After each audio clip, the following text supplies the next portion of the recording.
Alright, so guys, welcome to our vlog. Sa gabing ito, magluluto nga pala tayo ng bopis. Kailangan natin ng mga sumusunod. Ito, bell pepper. Ito, carrots. Tapos, luya.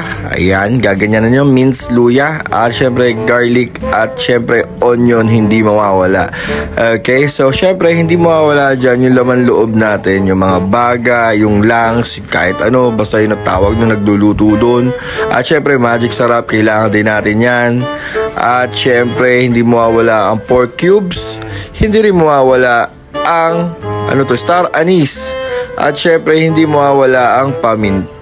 Alright? At syempre, meron din tayo ditong mamasitas, oyster sauce. Meron tayong, yung pampakulay. At meron tayong gagamitin na margarine, dato puti for the taste and everything. At eto na, ayan, sinindihan na natin yung kalan at dyan yung kawali. Nilagyan ng mantika at syempre lalagyan natin ng margarine yan for the tasting. Okay, para makakuha lang yung taste, yung kumembot lang yung taste ng konti.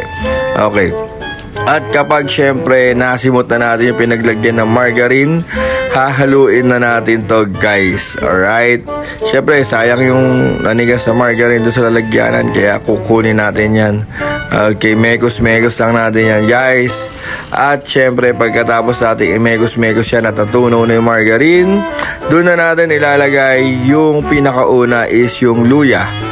Pagkatapos sa luya, syempre, may mekos-mekos lang din yan. Kapag naluto yung luya, isusunod na natin yung onion and garlic. Okay, pero kuwan muna yan. Garlic muna bago onion pala. Sorry naman. Okay? Imegos-megos lang yan hanggang sa maluto yung luya. At syempre to lumasa yung luya. Ayan, mekos-mekos lang. Ito na yung garlic, inilalagay na. At syempre, mekos-mekos lang din yan natin insan. At pag na-mekos-mekos na natin yan at okay na texture sa atin at naluto at umamoy na yung garlic, isusunod naman natin dyan, syempre, yung onion. Ayan. At i-mekos-mekos lang din natin yan. Kapag medyo naluto na yung garlic, onion, at saka yung luya, syempre, ilalagay na rin natin dyan at igigisa na rin natin yung mga laman loob natin. Ayan, laman loob nga pala ng baboy yung nabili natin. At i-mince lang natin. Mince chop lang yan. Okay. So, ganun lang yung paggagawa o pagluluto ng bopis. Tapos, syempre, mga susunod na rekado ay ang mga sumusunod. At dire-diretso lang yan hanggang sa maluto yung ating panggisa.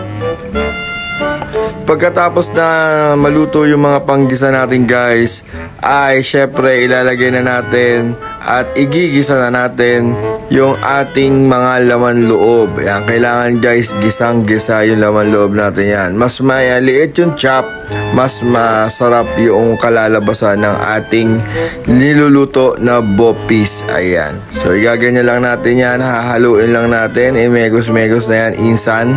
At pag na megos-megos na ganyan yan, pwede na natin yan takpan at iwan. Okay? Hayaan mo lang maluto yung mga laman loob. Kasi baka mamaya sumama pa ang iyong loob. Kaya ayan, megos-megos lang. At syempre, pag nahalo ng mabuti at naikot na noong nung laman loob yung ating kawali, pwede na natin munang iwan yan, settle down, sit and relax at manood ng video na to. Kasi ang susunod dito ay atin na yang tatakpan ng hinahanap pa na takip. Kaya medyo nagtatagal. Okay, so ayan na, at malapit na yan, dumating yung takip na yan. Nasaan ba yung takip na yan? Ba't di makita? Ayan na, syempre binanlawan pa yung takip para malinis naman yung ating lulutuin. At syempre, mekos-mekos muna yan bago natin yan. Ang mga susunod na kabanata ay mangyayari na in 3, 2, and 1, 0. Asa na? Takpan mo na. Ay, hindi pala. Lalagyan muna ng dato puti. Ayan, lalagyan muna ng dato puti. Sorry naman, mga ganyan na. Mga 2 tablespoon na dato puti. Hayaan siya mag-simmer. At syempre, atin na itong tatakpan. Okay? Alright. At pagkatapos nga yung nag-simmer na siya, imegos-megos lang yan. At syempre, lalagyan natin yan ng tubig para lumambot yung ating mga laman loob. Pero napakuluan na guys yung laman loob na yan, kaya ganyan ay kulay niyan. Mga 15 minutes or 10 minutes pinakuluan sa mainit at kumukulong tubig, at lalagyan ulit natin ng tubig para lumambot at para sumarap yung ating bopis. At syempre, kapag nagkaroon na ng tubig, ang mga susunod na pangyayari ay hindi mo inaasahan, lalagyan ulit ng tubig.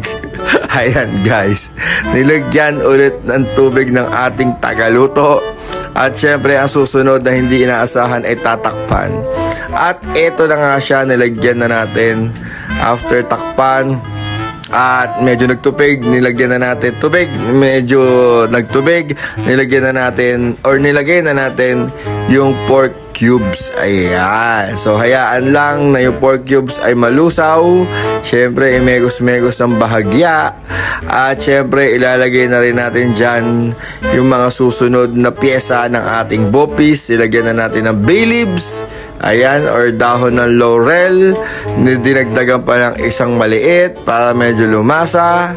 At syempre, ang susunod na ilalagay dyan ay ano ba susunod na ilalagay dito? Ang tagal naman kasi susunod na ilalagay. Ayan, nilublob muna at nilunod yung ating dahon ng laurel. At syempre, ang susunod dyan ay tatakpan. Ayan, yung takip. Alright, at pagkatapos nun, guys, habang kumukulo yun, eto na yung ating atswete. Ayan, buto ng atswete yung binili natin guys, kasi mas makulay yan kapag lalagyan mo ng tubig. Pero pwede rin naman yan sa mantika guys, papakuluan mo sa mantika yung atswete. Ayan, pero pwede rin naman yung ganyan, tubig-tubig lang. Kukunin lang naman natin dyan yung texture ng kulay niya. Ayan, hayaan lang na malunod yung mga buto ng dahon ng lay ng atswete diyan sa kumukulong mainit na tubig. At syempre, pagkatapos yan guys, at nakuha mo ni texture na ganyan, syempre ilalagay na natin yan doon sa ating mga bupis. At eto na nga guys, tinanggal na naman yung takip. At kita-kita nyo naman kumukulo at umuusok pa. Dyan natin ilalagay yung katas, syempre, ng buto ng atswete. Ayan. So, imemekos-mekos lang natin yan. Habang dyan yung kulay na yan, pampakulay lang talaga guys yan para maganda at kaaya-ayang kainin ang ating nilulutong bopis. Ayan, ganyan lang guys magluto ng bopis, gisa-gisa lang. Alright, and then pagkatapos dyan, may kulay na, ilalagay na natin yung ating bell pepper together with the carrots para lumambot na. At imegos-megos lang natin yan insan. At eto, yan, haluin mo lang hanggang sa mapunta sa ilalim yung ibang bell pepper at yung ibang carrots or carrots. At eto na guys, ang susunod nating ilalagay, syempre ang ilalagay natin dyan ay yung takip. Ayan, yung takip. At pagkatapos yan guys, pag kumulo ng kumulo yan, ilalagay na natin yung oyster sauce na hindi naman natin pinakita kanina, pero yun yung ginamit ng ating cook sa mga araw na to. At pagkatapos nun guys, lalagyan natin ng toyo. Ayan yung toyo na lalagyanan ni Papa, mga 1 tablespoon. Ayan, depende guys siya sa panlasa ninyo ha. Alright, pwede nyong alatan, pwede nyo namang kontian lang, panglasa lang talaga. Okay, so habang nagsisimmer yan, ilalagay na natin yung isang buong magic sarap. Para daw masarap, sabi na nagluto, napakarami at imekos-mekos lang natin yan. Pag nahalo-halo na natin yan guys, pwede na rin natin ilagay yung paminta at yung iba pa na hindi natin na ilalagay. Alright, so pag nailagay na yung mga huling ingredients ng ating bopis, ayan yung paminta, nilagay na, ihalo lang yan. Pag nahalo guys, pwede nyo na tikman at pwede nyo na rin i-adjust yung yung lasa kung gusto nyo ng maalat o gusto nyo ng saktuan lang. ganyan lang guys, magluto ng bopis. Ayan, ang importante lang dyan kasi baga yung nilagay. At syempre yung kidney. Ayan, kidney nga ba yun? Basta yun. Yung laman loob ng baboy. Pwede rin naman guys yung laman loob ng baka. Pwede rin ibopis yun. Excuse me po. At pagkatapos nito, syempre, ayan, ano pa ba yung nilagay na yon? Hindi ko na nakita. Pangpalasa lang na din naman yon. Okay. So, pagkatapos nga nito, pwede na tayong kumain.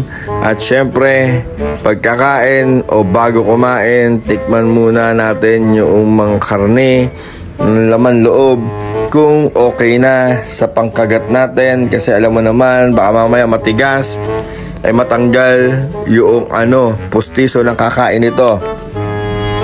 Kaya ito, nilalagyan na natin ng patis for the taste. Pwede nyo rin i-adjust yan kung gusto ninyo. Ibuhos nyo isang buong bote ng dato puti, patis. O kung hindi naman, pwede na yan. Okay, so i-taste nyo ulit.